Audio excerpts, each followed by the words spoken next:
Hey everyone, Dave here, and I'm here with Rose CEO and co-founder Z Reitano, who's here to share a little bit more about their awesome GLP-1 supply tracker tool. Z, tell us a little bit about some of the changes you've done with that tool lately and some of the insights that you're gaining from that tracker now that it's been live for a couple weeks. Yeah, absolutely. Thanks for having me on again. I think it was about 2 weeks ago, had a great conversation with the OTP, the OnThePen community. We jammed for about an hour and a half, and in the comments, people had great feedback for us. And one of them was to add Trulicity to the tracker. So we added that a few days ago. So again, always appreciate the feedback from the community. The second thing I can come and share is that we've now received over 30,000 shortage submissions across all GLP-1s. And there's two things about that. One, it's great that people are using the tool, sharing where they're experiencing shortages. We also have had well over 1,000 people say that they found supply. So we've been able to notify patients across the country where they might be able to find supply. So the tool is both enabling people to report shortages, share that information with the FDA, as well as enable people to share and hopefully find supply. So those are the quick updates and changes we've made based on the feedback from the community.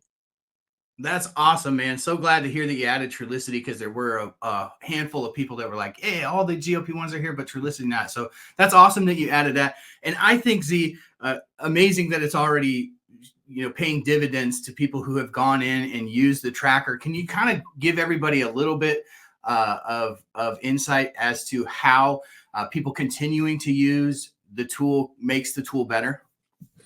Yeah, absolutely. So it relies on a network effect. It relies on people both saying where they need supply, but also, as you know, it really does also rely on the kindness of people paying it forward and saying where they found supply as soon as they find it. So right after they pick it up, and to do either one of those takes 30 seconds or less. So the way that it works is when someone finds supply, they go on and they enter the pharmacy and the drug and dose, and we will notify anyone who lives within 100 miles of that pharmacy.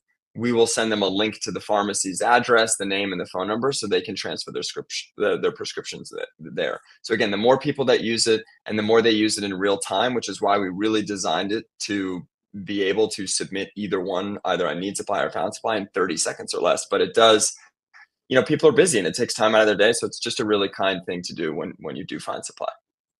Absolutely. And this community is so good, so kind, and so helpful. I mean, there's hundreds of creators out there who are sharing their journey, sharing their experiences so that the next person behind them has a little bit of an advantage as they start their journey. This is obviously a tool that I think works really well within the community that is super giving and super helpful. The one other thing that you and I have kind of talked about that I think is low-key one of the coolest parts of this tool is that this tool, once you go on there and you use it and you add your medication and where you were unable to find it, is that generates an automatic report to the FDA that says, hey, this medication is in shortage. And I think that puts pressure on these companies to sort of give an honest representation to the FDA about the shortage, which is super, super impactful, I think.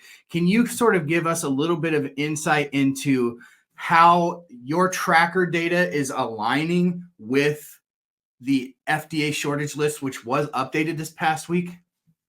Yeah, it's a great point. So there's a few things there. So yeah, we built the tool so that when someone says they're looking for supply, we can also share that in real time with the FDA. Now, what I would say is thanks to the community, the OTP community, and the Redditors and patients across the country submitting shortages, we were actually able to have a dialogue with the FDA. We were able to speak directly to the shortage team, and they're incredibly appreciative and open to receiving real-time information from patients. So even if you're not able to find supply every month, or if you're not able to find supply through the tool, if no one has found supply nearby, I would say that I know it takes 30 seconds or a minute. Every month that you can't find supply, if you can use the tool and share that, we are able to share that information. So it does make a difference.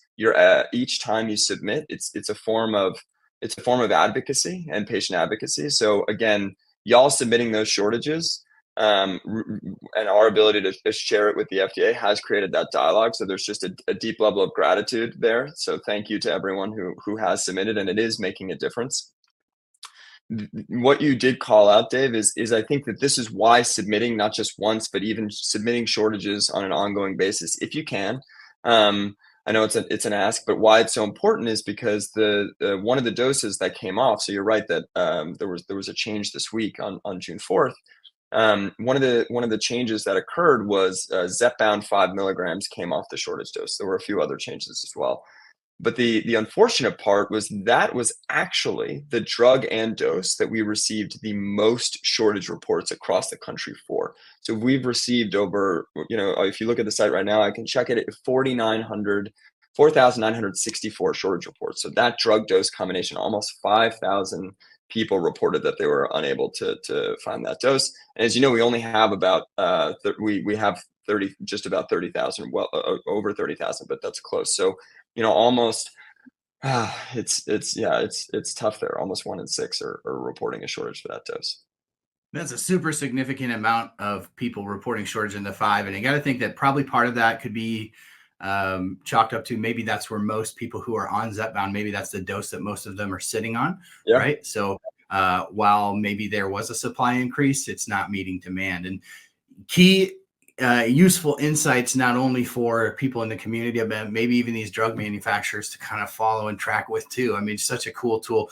Z, thanks for sharing a little bit of an update on that tool. I think it's just such a phenomenal tool, again, to help people find their medications, but also to help put pressure on these drug companies to be honest about their shortage reporting. Where can people find the tool? What's the easiest way to find this tool, Z?